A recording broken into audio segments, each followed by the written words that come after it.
From the heart of our nation's capital, here's Family Research Council President Tony Perkins. Well, good afternoon and welcome to Washington Watch, where we bring you insights, analysis, and interviews on some of the most important issues facing you and your families, and it is all from a biblical worldview.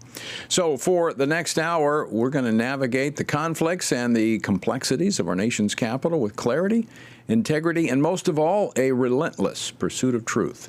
Washington Watch starts now. Sadly, Columbia's administrators have chosen to let the threats, the fear, and the intimidation of the mob rule, to overtake American principles like free speech and the free exchange of ideas and the free exercise of religion. They have co-opted First Amendment arguments to protect genocide and to elevate the voices of anti-Semitism. That was House Speaker Mike Johnson on the campus of Columbia University just moments ago. I spoke with the speaker about the rise in anti-Semitism on college campuses earlier today. We're going to talk about that here on this edition of Washington Watch. And speaking of fueling anti-Semitism, we reject the policy and the practice of Netanyahu. Terrible. What could be worse than what he has done in response? First of all, the exposure. See, his intelligence person resigned. He should resign. If you were truly standing with Israel, you would be standing with Israel's democratically elected government. That was former House Speaker Nancy Pelosi. Look, this is a disgrace. We're going to talk about this with former Congresswoman and now Dean of the Regent School of Government, Michelle Bachmann, in just a moment. And the cancel culture is bankrupt of an understanding of America's founding values. That's why 15 state attorneys general have weighed in on the latest manifestation of the cancel culture, debanking. Kansas Attorney General Chris Kobach joins me to explain why he spearheaded a recent letter to the second largest bank in the U.S., Bank of America. And earlier this afternoon, the Arizona House of Representatives advanced a bill that would repeal a pro-life law that the state Supreme Court recently brought back to life. Now, the repeal measure only passed after multiple attempts and after 3 Republicans crossed over to join with all the Democrats in the House. I'm going to be joined by the Speaker of the Arizona House, Ben Toma, later on Washington Watch. And finally, we're coming down to the wire on the World Health Organization as they will meet a month from now on their pandemic accord, which is nothing less than a global power grab. If we fail to conclude these processes now, it's only going to become more difficult to negotiate strong amendments to the IHR and a strong pandemic agreement in future. Because as humans, when the pain is off, we tend to forget. That was the head of the WHO, Dr. Tedros Ghebreyesus, on Monday. Well, there's a way you can put a little pain on the Biden administration so they won't forget what this is all about. It's about national sovereignty. We're going to get the latest from Jim Roguski later here on Washington Watch. The website, TonyPerkins.com. Lots of resources there for you. Be sure and check it out. Well, anti-Israel, pro-Hamas demonstrations continue to inflame tensions at college campuses throughout the country, most notably at Columbia University, where police arrested more than 100 protesters this week. Now the Ivy League university has implemented a hybrid classroom schedule for the remainder of the semester to support safety concerns for their Jewish students. House Speaker Mike Johnson traveled to the Upper East Side of New York City today, where he spoke with Jewish students at Columbia and held a press conference where he called for the university president to resign for her yielding to the dangerous mob rule on the college campus. Can more be done to protect the safety of Jewish students at Columbia and other universities? And what does this tell us about the state of America? Joining me now to discuss this is former Congresswoman Michelle Bachmann. She served on the House Intelligence Committee during her time in Congress. She is now the Dean of the Robertson School of Government at Regent University and chair of FRC's Board of Directors. She is also co-chair of the Jerusalem Prayer Breakfast. Congresswoman Michelle Bachmann, welcome back to the program. Always great to see you. Thanks again, Tony. Always a pleasure to be with you. So give us your reaction to this escalating rise of anti-Semitism on college campuses across the country and how these protests have turned violent in the last several days. Well, it's way out of the norm. This is not normal protest anymore. This approach is something that I think you could call a mass psychosis. Literally, in a matter of a couple weeks' time, we went from having young students being led by actually a lot of foreign students. About 40% of the people who are protesting come from foreign nations. They came from the river to the sea to now quite literally on these campuses, they're calling for violence. They're calling for violence by calling for people to become martyrs. Martyrs for the cause. What? Martyrs like the Arab Palestinians were martyrs on October 7th. But then they're calling continually, their chants are death to Israel, death to the United States. And at Yale, they pulled down the American flag. Students are holding up signs with arrows pointing at Jewish students, saying that this will be next. This needs to be the next target for destruction. So now we've moved away from free speech. We're not in the realm of free speech anymore. I remember from my law school days in constitutional law, you can protest an action or a policy, but once you've crossed the line into calling for violence, then it's over. And we're at that point, Tony, at Harvard, at Yale, at Columbia, at Cal Poly, and Humboldt, in college after college. Now it's moved into violence, especially with the erection of these campuses, of these encampments of tents, pup tents that are popping up. And so now the protesters are taking over the physical property and the land. In fact, at Cal Poly in Northern California, they've taken over buildings. So now a line is crossed. This reminds us of 1968 and the anti-war protesters. They were violent extremists. They called for the violent overthrow of the United States government. We're seeing calls for the overthrow of the United States government when they call for death to America, death to Israel. So at this point, action needs to be taken. The control needs to be brought back into those who run the universities. So they need to revoke the student visas of those who are foreign students who are calling for the overthrow of the United States and for death to Israel. Because now we're seeing Jewish students violated and violence brought against them and levels of attack verbally against them that would also be considered harassment and incitement to violence. So we're now at a point, Tony, when a corner has been turned.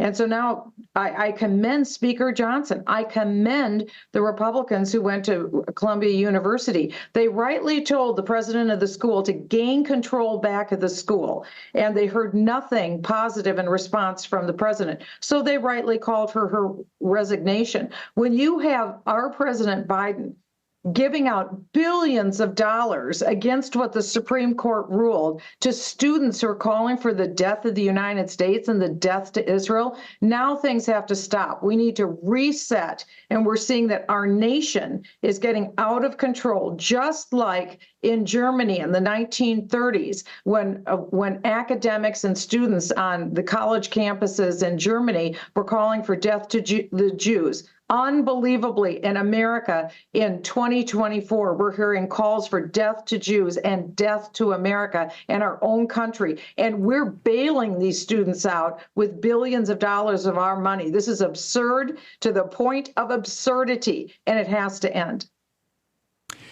So, Michelle, let me ask you this question. I mean, should we really be surprised with what's been happening through this long march through the institutions? You made reference to the 1960s, where the left has gone through, basically cleared the deck of any moral foundation.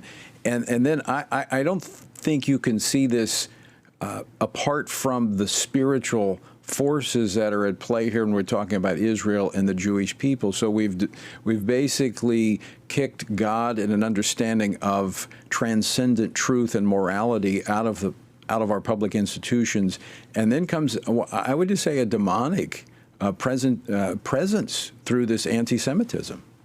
We've seen the demonic, Tony, since the genocide on October 7th. And that was beyond the pale for people watching. We haven't seen anything that barbaric in our lifetimes.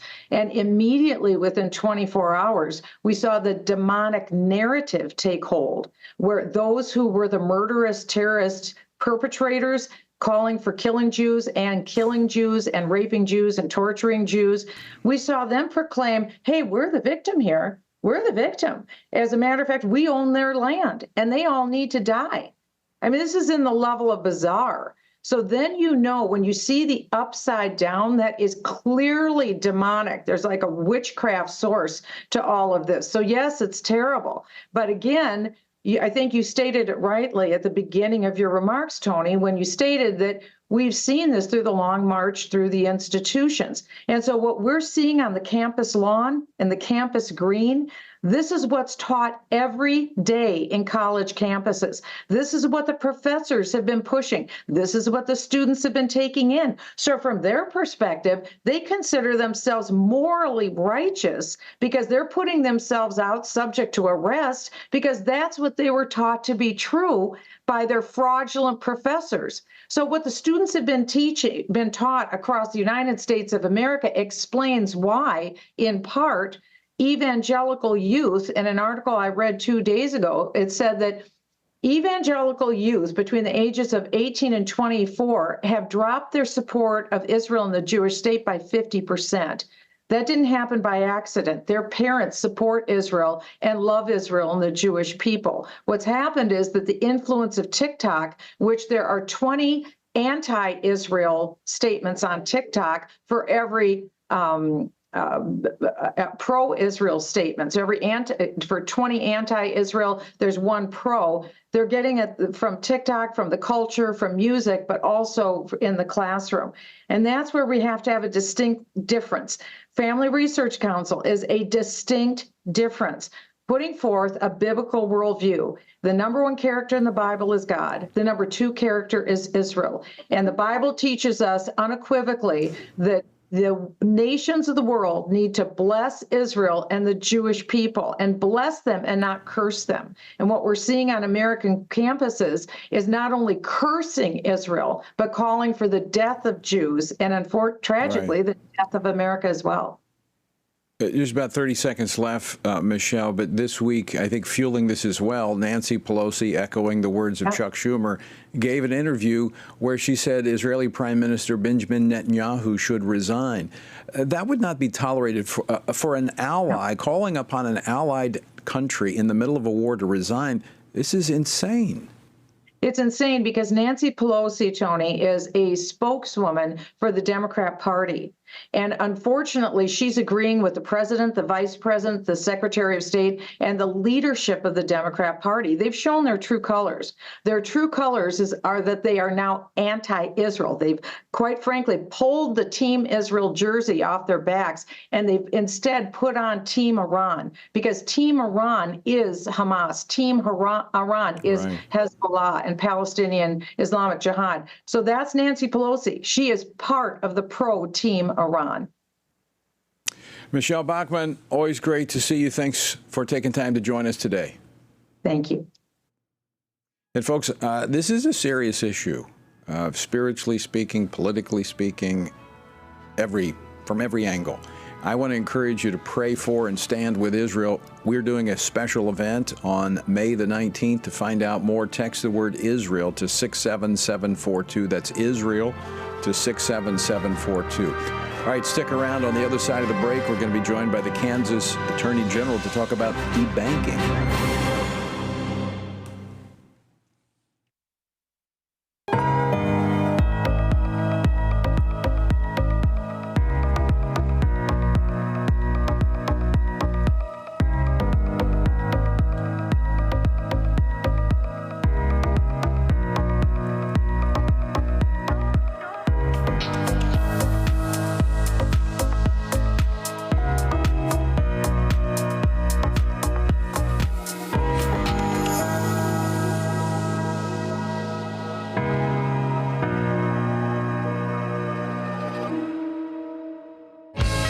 Underscored scripture in the Bible is this scripture, John 15:5. Jesus speaking, for without me, you can do nothing. This is not about sucking it up. It's not about pulling up your bootstraps. It's about turning from this to something, someone, and his name is Jesus, who enables us and empowers us to be the men of God that he's called us to be. Brothers, listen to me. You have been endowed with authority from heaven to put your hand up against all of the forces of darkness that is coming against you and against your household. And if you will use that rightful authority, God himself will stand in back of it. God has given you, as the parent, as the father of your children, the responsibility and the authority to teach your children. You are not to outsource that to your wife or to your pastor. You are the spiritual leader of your home. You will never be faithful in serving your calling if you're not faithful in your family relationships. It just won't happen. I don't need entertainment. I don't need opinions. I don't need a soft message. I need the Bible. I came to hear the Word of God today. That's what we need today, the Word of God.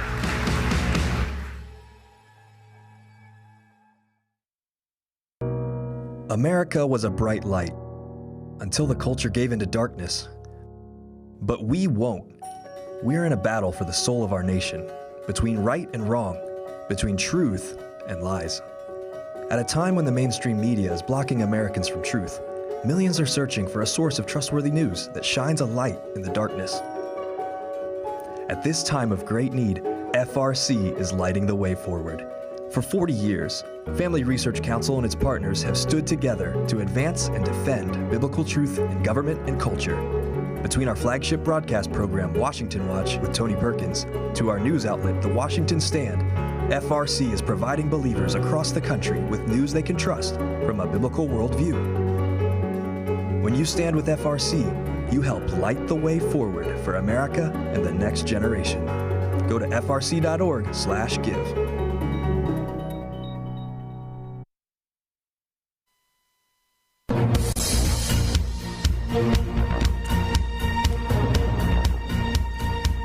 Welcome back to Washington Watch, the website, TonyPerkins.com. And again, I would encourage you to pray for and stand with Israel, the Jewish people. This rise of anti-Semitism, as I've said before, is the canary in the coal mine. Do not think that this stops with the Jewish people. This is coming from the pits of hell, all right? We're going to talk more about that tomorrow on the program. Pastor Gary Hamrick of Cornerstone Chapel is going to join me. We're going to talk about the connection with the Jewish people, the church, Israel, the Bible. We're going to talk more about that. Well, allegations continue to emerge that Bank of America, the nation's second largest bank, discriminates against organizations for political and religious reasons. In addition to denying services to various conservative groups, the financial services giant canceled the accounts of Christian ministry groups, saying that a group that trains pastors is, quote, operating a business type we have chosen not to service, end quote. Well, in response, a coalition of attorneys general from 15 states have contacted Bank of America requesting a report about its policies and its practices, as well as demanding that it update its terms of service to state that it does not discriminate against customers for their religious or political views. Well, joining me now to discuss this is Kansas Attorney General Chris Kobach, who is leading this effort among the state attorneys general. General Kobach, welcome back to Washington Watch. Good to see you. Great to be with you. So, General, walk us through what the Bank of America has been doing and why this prompted you and 14 of your colleagues to take action. Well, Bank of America has a history of either denying services when requested, banking services to organizations who have politically disfavored activities like gun companies or fossil fuel companies. And it also has a history of debanking customers that it already had. And there are some recent examples of this where Bank of America has taken away accounts, that is to say closed accounts, for Christian-based ministries. And this is in violation of not only federal law, but it violates many of our state laws. And of course, it's, ironically, for Bank of America, highly un-American, and it appears that this bank is not for all of America, and that conservatives are not welcome, whether it be, conservative religious views or conservative political views. I mean, this certainly appears to be just another initiative of the cancel culture, the left wanting to silence, drive out those entities they disagree with. Now, in most cases, when asked, the bank doesn't give a response. I mean, we actually encountered that ourselves with a bank. They don't give you an answer. They just give you this, stated pablum that means nothing. How do you hold them accountable for this? Well, it's a pattern or practice, right? And you're exactly right. When the bank takes away the account or debanks somebody or an organization, they don't say, "Oh, we've taken away these services because you have Christian activity or we don't like your political views." They just take it away. And if anything, give a very generic statement like, "Well, you don't meet our requirements for service," and something like that. But we do so when it happens in an individual instance, you might not know what's going on. But in the case of Bank of America, it's happened again and again and again, and there is a common thread here that the debanked individuals and entities are either Christian or conservative. And so this pattern or practice has not only gotten the attorneys general's attention, but also the attention of a House committee in Congress, and they've become somewhat notorious in this regard. You have given the Bank of America 30 days to respond to your letter that the 15 attorneys general sent. Do you expect to hear back from them? And if not, what action can you take? Well, I really don't know if they're going to respond or not. I hope that they do, and I hope they take this seriously because it's hurting them to become known as a bank that does this to its customers, to discriminate against a whole class of customers all across the country.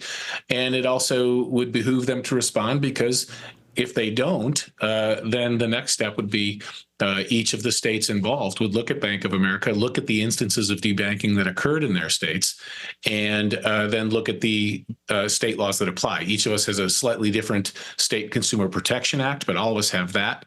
And many of our Consumer Protection Acts do apply to this type of debanking activity. In addition, there are federal laws that may or may not be enforced against Bank of America. And individual states also have laws that are specifically targeted at taking away services from companies and individuals because of their political viewpoints. So there are a host of potential legal liability traps or problems that the Bank of America could have if they don't do anything and ignore our letter. So General Kobach, what should individuals or organizations that may find themselves being debanked, what should they do? What steps should they take?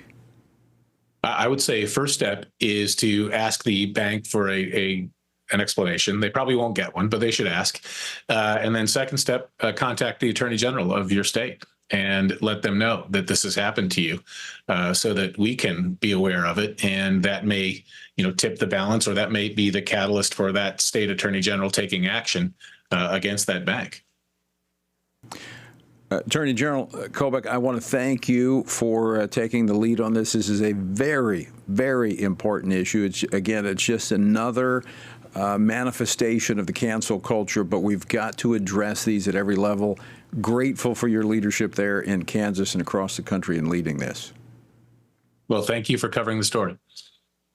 All right. Chris Kobach, Attorney General of Kansas.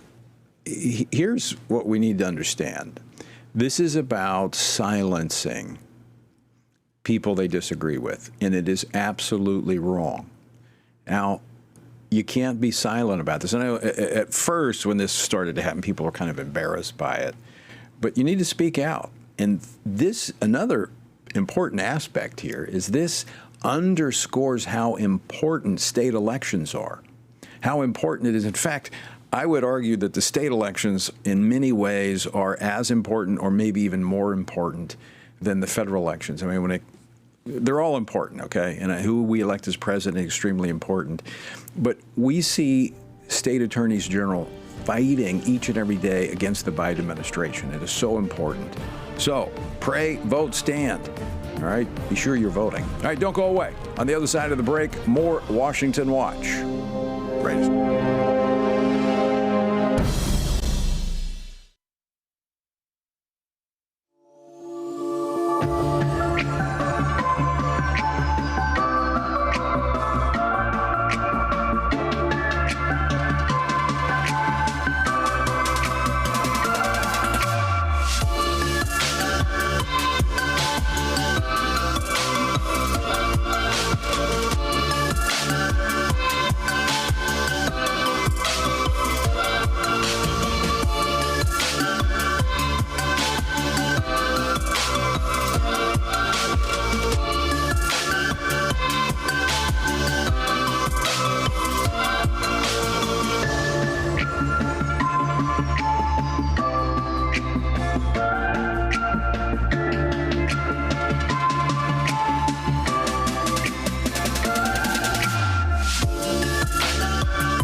This is Washington Watch. I'm your host, Tony Perkins. Again, thanks for joining us. And if you'd like to pray for and stand with Israel, text the word Israel to 67742. Find out about our May 19th Pray for and Stand with Israel Sunday. That's Israel to 67742. All right, after failing twice the past couple of weeks, Democrats in the Arizona House of Representatives just hours ago passed a bill to repeal Arizona's law protecting life that the state Supreme Court really just affirmed earlier this month. Now, the final vote was 32 to 29, with 3 Republicans crossing over to join with the Democrats on this repeal effort. The legislation, as I understand now, heads to the Arizona Senate, where it could be heard as early as next week. Joining me now to discuss this is the Arizona House Speaker, Ben Toma. He represents the 27th District of Arizona, and he has stood firm for the unborn there in Arizona. Speaker Toma, welcome to Washington Watch. Thanks so much for joining us. Thank you. I appreciate it. It's an honor to be with you. So tell us about today's events in the Arizona House of Representatives. This has been 3 weeks running, and it finally happened today with 3 Republicans crossing over to join with the Democrats. A lot of national pressure on the Arizona House to do this? There was a lot of pressure to do this, and quite frankly, as I said on my floor speeches multiple times on this, I'm 100% pro-life. I believe that firmly. I believe that it is that we're all made in God's image, and as such that all life should be protected.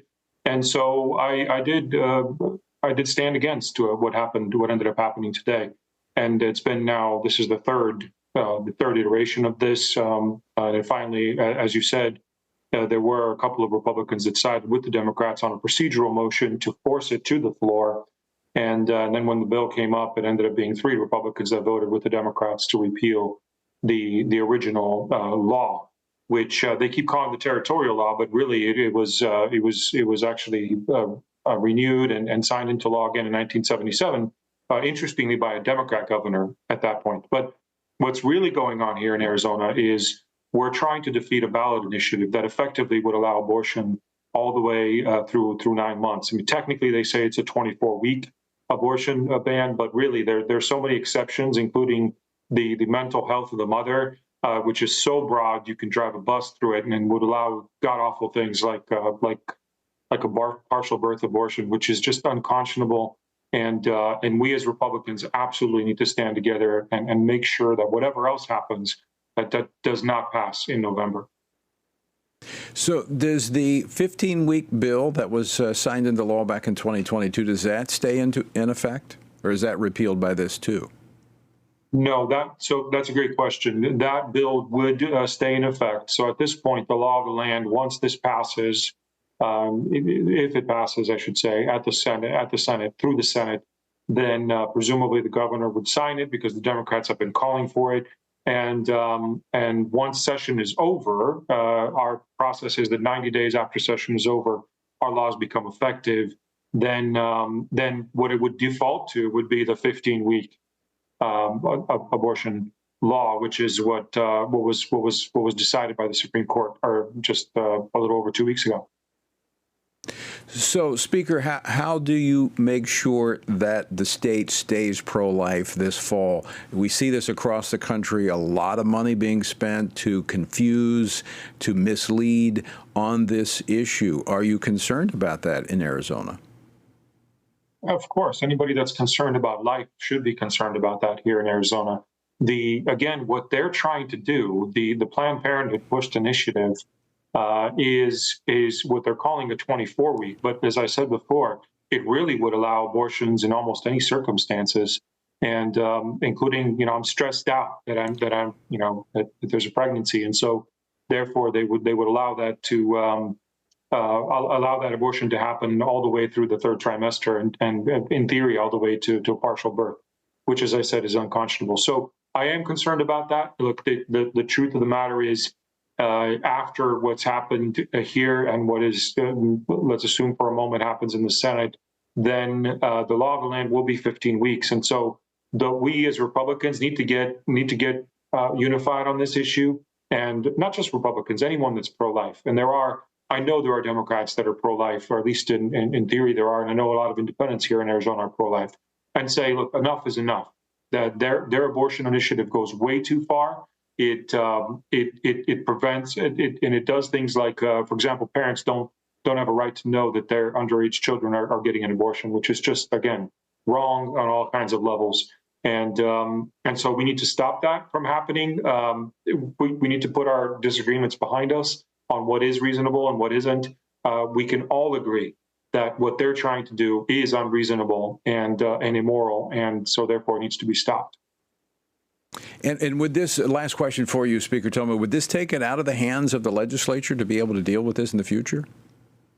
And that's exactly the problem with some of these voter initiatives here in Arizona.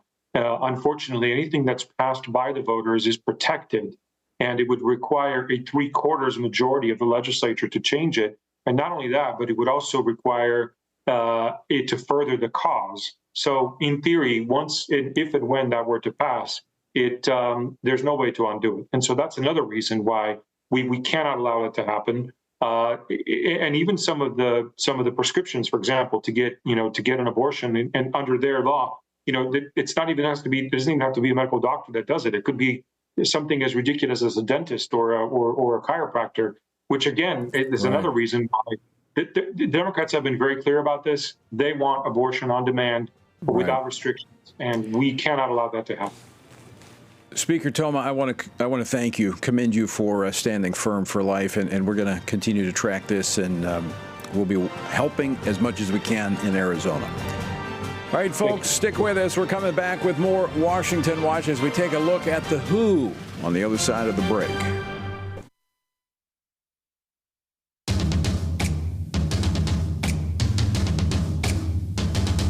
The Lord reigns. Let America rejoice. From coast to coast, let justice reign, peace reign, righteousness reign. Lord, let it rain. May the clouds of blessings gush and rain down upon us. Yet even in the clouds, we see the light of your face. Make your face shine on these states, we pray. We pray, and then we work. We work in the strength you provide. The joy of the Lord is our strength. Strengthen our hands to do all to God's glory. Whether we eat or drink or vote, everything is holy. So we vote to God's glory. We vote because we can. We vote because we love our nation. We vote because we love our people. The people rejoice when the righteous rule. But when the wicked rule, the people mourn. Adorn our land with oaks of righteousness. Place men, place women, place those in authority who know their place, who know that they are under authority. Men and women who will stand for the true, for the good, for a more beautiful America. But how can they stand if we don't stand? We must stand. Lift us up. Help us stand. Raise us to that summit which is yourself. For those you raise to that summit do not fall.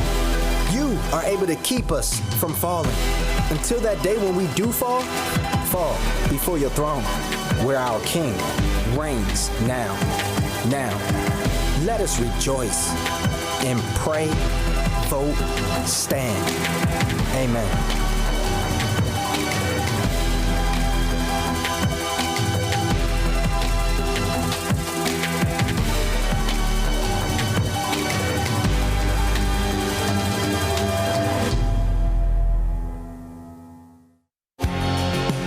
Jesus said in John 15, "These things I've spoken to you, that my joy may remain in you, and that your joy may be full." In 2024, in these divided and uncertain times, how can this be possible? By abiding in Him through His Word. At Family Research Council, we want to help you do that, which is the reason for the Stand on the Word Bible reading plan. In just 10 to 15 minutes each day, you will have read the entire Bible in just 2 years. But more importantly, you will be abiding in Him daily. Find our Bible reading plan at frc.org/Bible. And join Tony Perkins each weekday for a 10-minute devotional inspired by the daily reading and designed to encourage you on this journey through the Bible. Listen on Apple Podcasts, Spotify, and YouTube. And remember, the grass withers and the flower fades, but the word of our God will stand forever.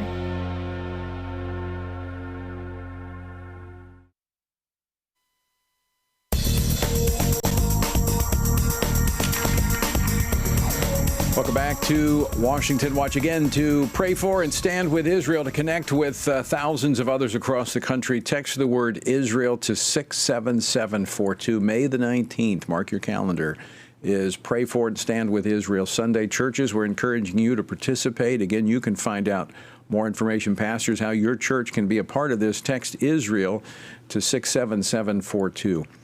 Our word for today comes from Joshua 21. So the Lord gave to Israel all the land which he had sworn to give to their fathers, and they took possession of it and dwelled in it. The Lord gave them rest all around, according to all that he had sworn to their fathers, and not a man of all their enemies stood against them. The Lord delivered all their enemies into their hands. Not a word failed of any good thing which the Lord had spoken to the house of Israel. All came to pass.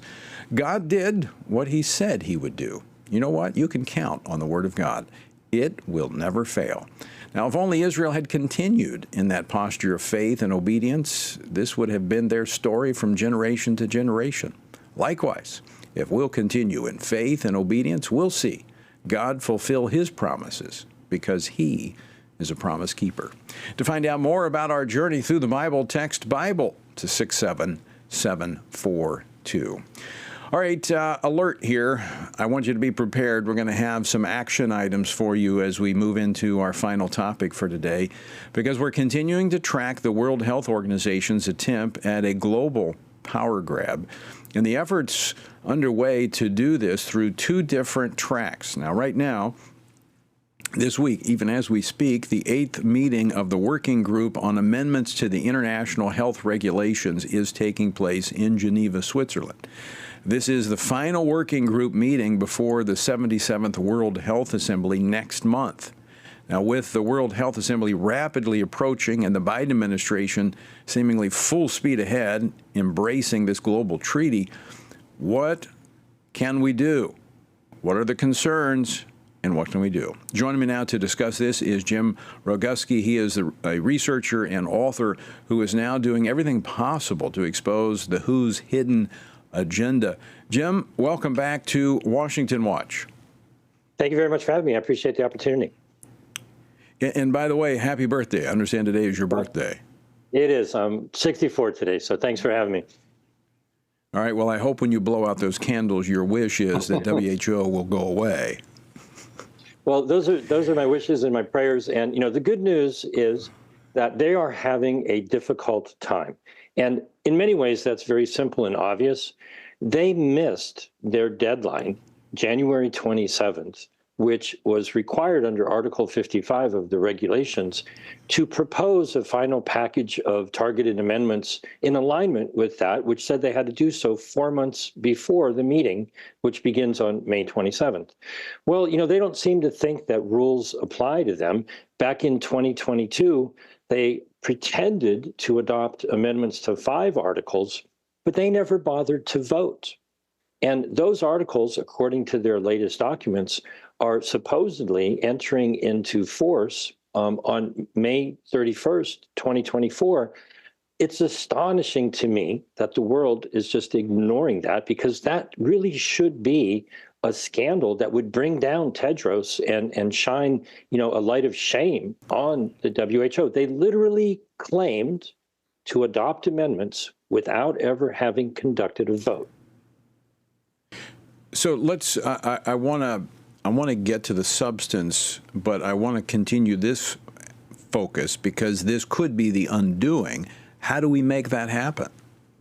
Well, step number 1 is awareness. And, you know, the age of deception that's been prophesied, if we're not in it now, I couldn't imagine it being, you know, people being more confused at this point.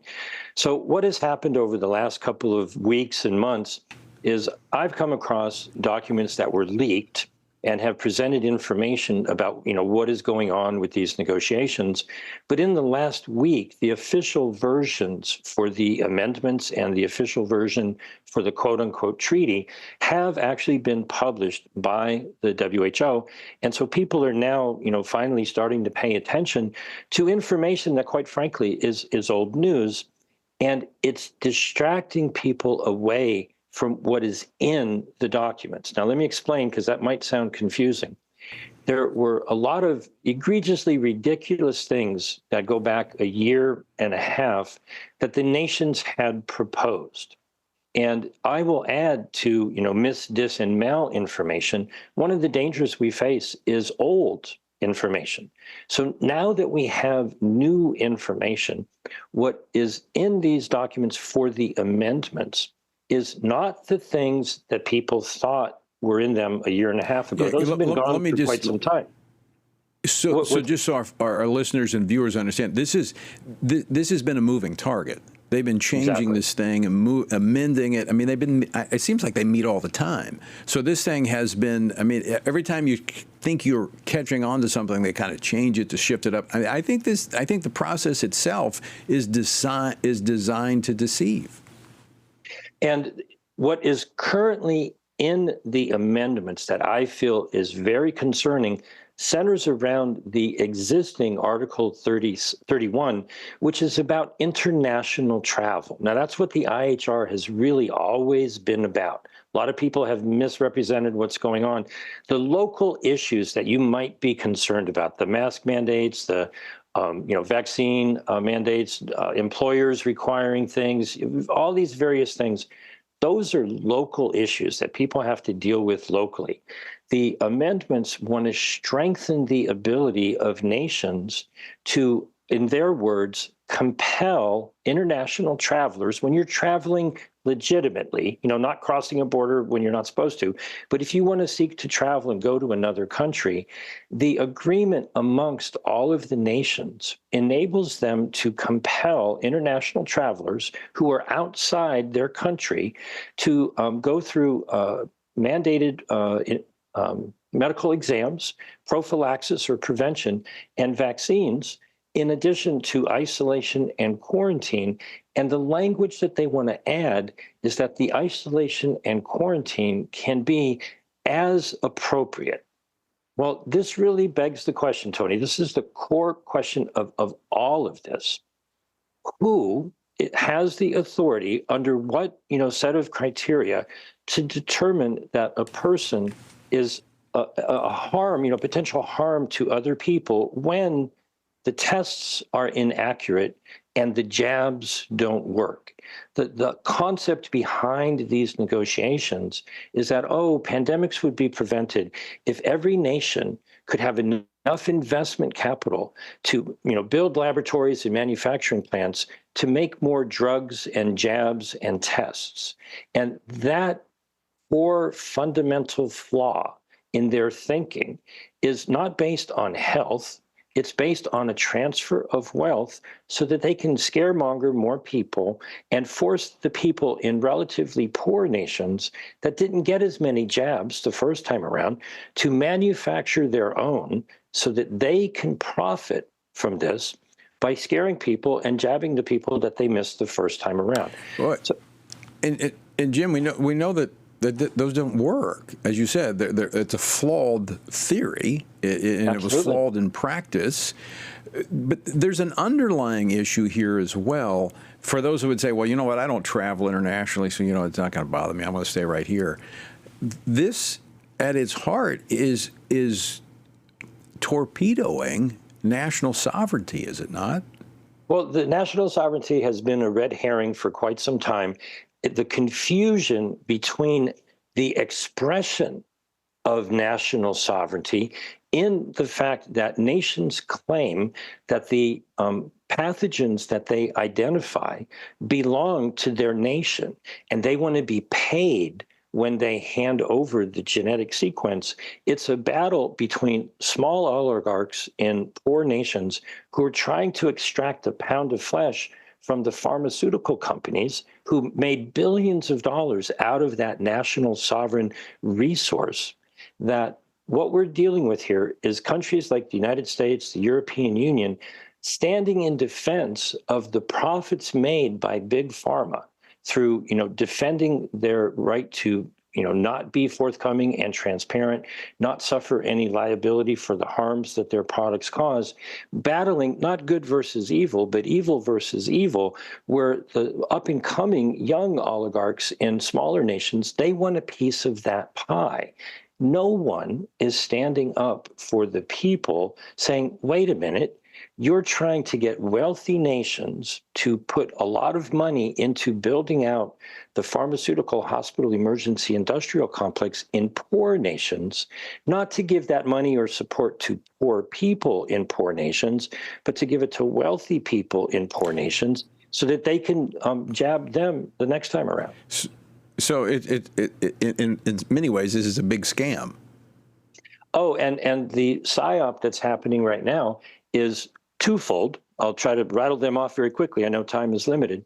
With the treaty, which is essentially a business deal, they have so many problems in disagreement amongst the nations because they're all fighting over a multi-billion-dollar pie. They pretty much have failed to reach an agreement.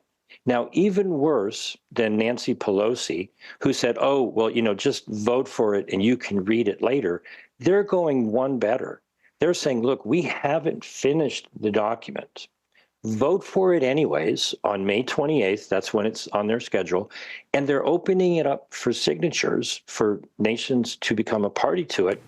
And if you don't sign on to the unfinished agreement, then you won't get to participate in the ongoing negotiations, because what they've said for a number of the segments is, well, we're shooting for May 31st, 2026.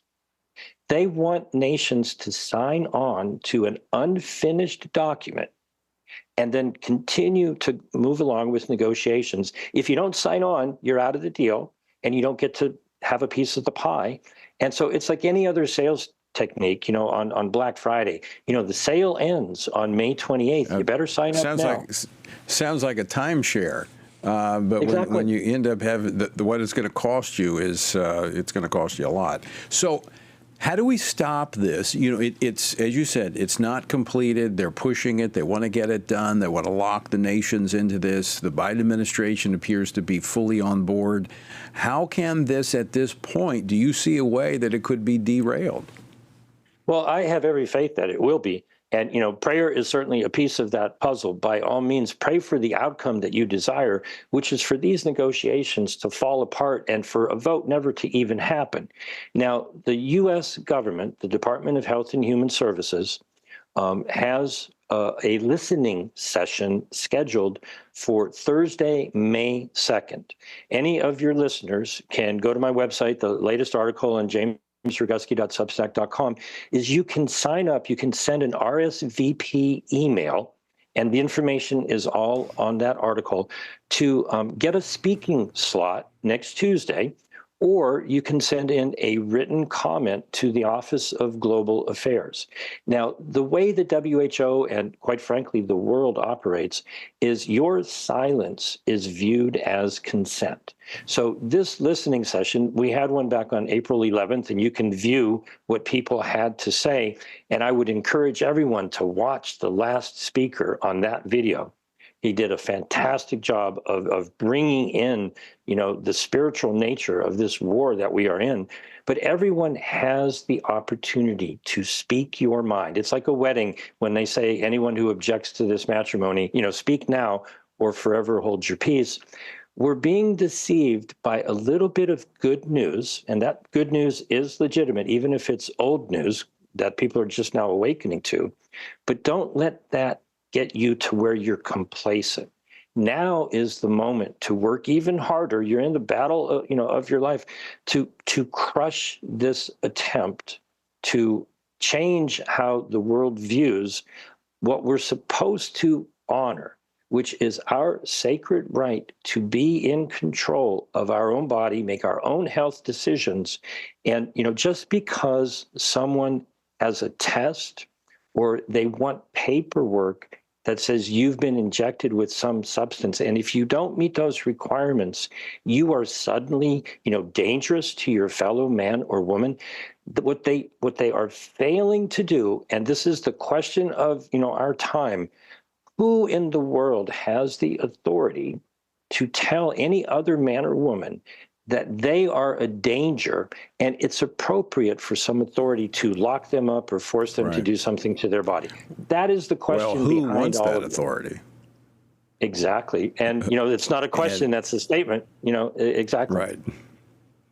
Yes. Jim Roguski, I want to thank you for joining us and continuing to keep us informed on this. Obviously, we're going to be focusing on this a lot in the next 30 days. So thanks so much for being with us. And again, happy birthday. Thank you so much. And folks, you can reply, as Jim was talking about. I've got a link for you if you want to text WHO to 67742. That's WHO, WHO, to 67742. It'll take you a link where you can provide a written comment to the Department of Health and Human Services. And so we do need to respond to this. We need to pray. Obviously, we need to, in this case, we can't vote, but we need to vote for men and women who will preserve our God-given rights.